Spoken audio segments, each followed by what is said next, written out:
Qu'est-ce qui semble impoli mais ne l'est pas? Demandez de l'argent qui vous est dû. Cela semble gênant et impoli, mais ça ne l'est pas, ou du moins ça ne devrait pas l'être. OMG oui. Pas seulement l'argent. Tout ce qui vous appartient. Et vous devez gentiment l'emprunter. Ne pas être disponible 24 heures sur 24, 7 jours sur 7, même si vous êtes joignable 24 heures sur 24, 7 jours sur 7. Oh, c'est un gros problème pour moi et cela n'a fait qu'empirer depuis le Covid. Mais en plus pas de travail ne veut pas dire que je veux passer toute la journée à bavarder sur FB. En tant qu'employé de longue date travaillant à domicile, j'ai dû rappeler cela aux gens un nombre incalculable de fois. Ce n'est pas parce que je travaille à la maison que je vis au travail. Mettre fin à une conversation avec quelqu'un qui essaie légitimement de réquisitionner votre temps. C'est un très gros problème dans les cabinets d'avocats, particulièrement dans le droit des personnes âgées. Les personnes âgées sont si seules qu'elles établissent des liens avec leurs avocats sans se soucier de ce que ces derniers pensent d'elles et s'y accrochent. Honnêtement, c'est vraiment triste et je me sens vraiment mal chaque fois que je dois raccrocher au nez d'une femme de 80 ans parce que j'ai des trucs à faire, mais c'est comme ça. 100% ça. Je déteste avoir l'impression d'être un con pour avoir mis fin abruptement à des conversations avec des vendeurs en porte-à-porte après qu'ils aient écrasé toutes mes tentatives polies de désengagement. Ne pas traîner avec les gens parce que vous êtes fatigué. Lorsque vous êtes à une foire artisanale, un marché de producteurs ou tout autre événement en plein air où les gens ont un tas de tables installées pour vendre leurs marchandises, allez à une table pour vérifier ce qu'ils vendent, et partez. Soit vous n'aimez pas ce qu'ils ont, soit ils vendent de leur joli savon beaucoup trop cher. Pendant tout ce temps, ils vous regardent d'un air heureux et impatient, du genre ça y est, je vais faire une vente. Ou pire, quand vous leur demandez ce qu'ils font, et qu'ils vous font un long discours sur leurs trucs, pour que vous réalisiez que vous n'êtes pas intéressé. J'ai toujours l'impression d'être un vrai connard pour avoir dit « ouais. Bon, d'accord. Bye ». J'étais sur un marché de producteurs et il y avait un stand d'huile d'olive, alors j'ai pensé cool, je vais avoir de bons trucs bio, je suis si cool et en bonne santé. J'ai donc fait l'erreur de demander des suggestions. Je n'avais pas pris de petit déjeuner, j'avais la gueule de bois et j'ai dû prendre des shots d'huile d'olive forte et douteuse, et je me suis dit ça c'est sûr. Huile d'olive. Je vais le prendre. Oui, celui-là, s'il vous plaît, merci, au revoir. Et puis je me suis enfui pour m'étouffer avec une bouche grasse et huileuse. Passer devant des gens qui marchent très lentement. Désolé, je vais juste me faufiler. Désolé pour ça. Ne pas être capable de rendre service à quelqu'un qui le demande. Quand quelqu'un me demande de rendre un service sans préciser, je réponds toujours, je vais essayer, c'est quoi?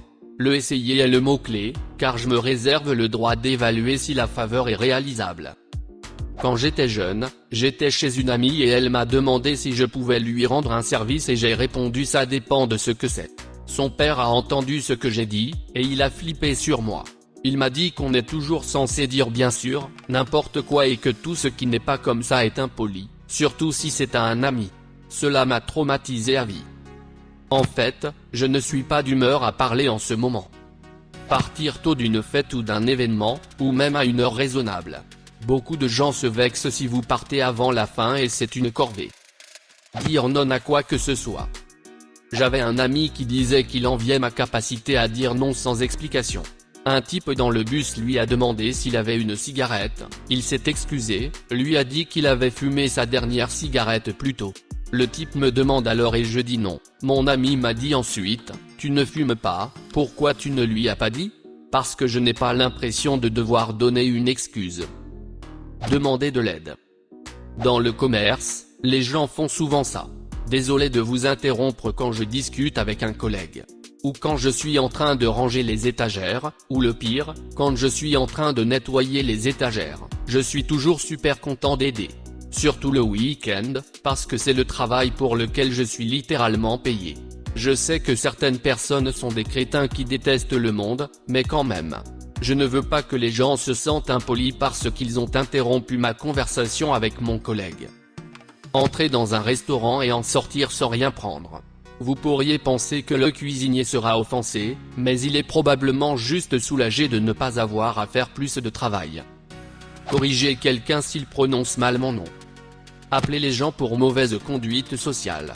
Comme dire qu'ils vont venir dans 5 minutes pour ne plus en entendre parler. Légèrement spécifique, je sais. Appeler quelqu'un qui coupe la file, et même si ce qu'il a fait était impoli, ça fait bizarre et mal d'être en confrontation. Envoyer des SMS avec une ponctuation correcte. Je me sens toujours impoli quand je fais ça, alors j'ajoute des émoticônes. Accepter une offre qui ne profite pas à l'autre personne. Dire non merci quand on vous offre plus de nourriture. Surtout lors d'une fête de famille, il y a toujours ses parents qui offrent tellement. Je n'ai vraiment pas besoin de manger autant de nourriture. Mon pauvre et merveilleux beau-frère, juste après son mariage avec ma sœur, est allé rendre visite à mes grands-parents. La mentalité de ma famille est c'est impoli de ne pas offrir plus de nourriture, mais cela ne nous fera pas de peine s'il refuse, alors que la mentalité de sa famille est si on offre de la nourriture, c'est impoli de refuser. Ce pauvre homme a fini par manger 3 ou 4 portions complètes du dîner avant que ma sœur ne réalise ce qui se passait et n'intervienne. Il finissait ce qu'il y avait dans son assiette et ma grand-mère lui en offrait plus et il se sentait obligé de le prendre et de le manger. Je ne suis pas intéressé par votre produit ou service. Veuillez me retirer de votre liste de distribution. Oh, je ne me sens pas mal à l'aise avec ça. Je l'apprécie. Dire aux gens ce que vous voulez en ce qui concerne vos limites. Je n'aime vraiment pas être touché. S'il vous plaît, ne me touchez pas. Je préfère ne pas envoyer beaucoup de textos pendant les heures de travail. Je n'aime pas faire des plans de dernière minute. La prochaine fois, s'il te plaît, planifions-les à l'avance. Je ne pense pas que nous nous entendions vraiment. Je ne pense pas que cela fonctionne, mais défendre vos limites encourage les gens à défendre les leurs aussi. Accepter un cadeau avec un simple merci. Discuter du salaire. C'est un bon moyen de s'assurer que vous et vos collègues êtes tout traités équitablement. Mettre son argent dans son portefeuille après un achat avec une file d'attente derrière soi. J'appelle pour m'absenter du travail quand je suis malade. La plupart des gens agissent comme si je faisais semblant et me font sentir mal chaque fois que j'ai besoin de le faire pour des raisons médicales. J'ai essayé d'appeler une fois et on m'a dit de venir. J'avais vomi toute la matinée. Je n'arrivais pas à l'arrêter. Alors j'ai conduit jusqu'au travail. Pendant 20 minutes, j'ai dû m'arrêter 2 fois pour vomir. J'arrive au bureau, je le dis au patron, et il insiste pour que je me mette au travail. Dans mon bureau, j'ai vomi dans la poubelle 3 fois en 1 heure. Il m'appelle dans son bureau pour me confier un projet. Ça se passe bien. Je me sens un peu mieux. Je vais vers son bureau pour récupérer des papiers. Et je vomis sur son bureau et son costume. Il me crie dessus. Menace de me virer.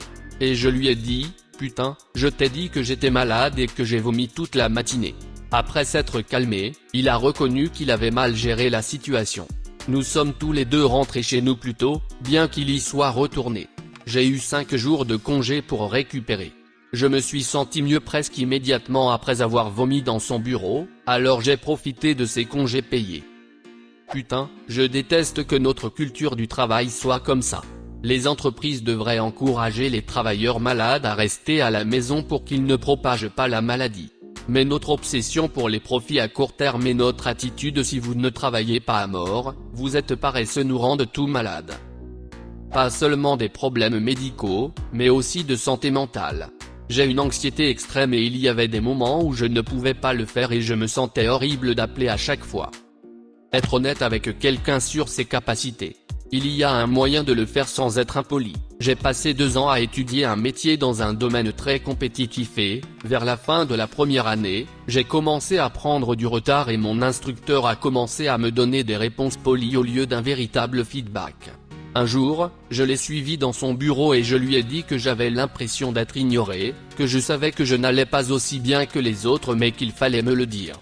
Il ne voulait pas le faire parce que ce sont les rêves de toute une vie et qu'il est difficile de briser le moral des gens.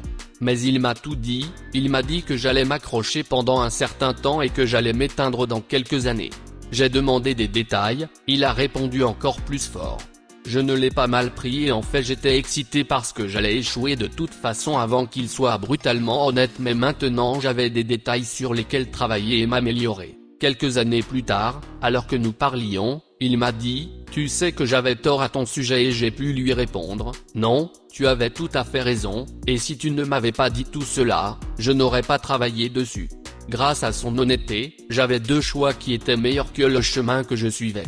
Soit trouver quelque chose d'autre à faire de ma vie, soit me concentrer sur mes lacunes et travailler sans relâche dessus et, si cela ne s'est pas amélioré dans un an, trouver autre chose à faire de ma vie. Je me suis amélioré au cours de cette année et je travaille maintenant dans le domaine dans lequel j'avais commencé mes études. Cela n'aurait certainement pas été le cas si cet instructeur avait continué à être poli et ne m'avait jamais dit la vérité. Vous devez être honnête avec les gens que vous connaissez. Pas d'une manière méchante, pas totalement non sollicité. Mais si vous n'êtes pas honnête avec une chose pour laquelle les gens essaient d'être bons ou de faire carrière, vous les mettez en situation d'échec en ne leur montrant pas les faiblesses qu'ils peuvent corriger ou en les encourageant accidentellement à suivre une voie qui mène à une impasse. Qu'est-ce qui semble grossier mais ne l'est pas en réalité? Laissez un commentaire, et abonnez-vous à la chaîne si vous voulez voir plus de vidéos comme celle-ci.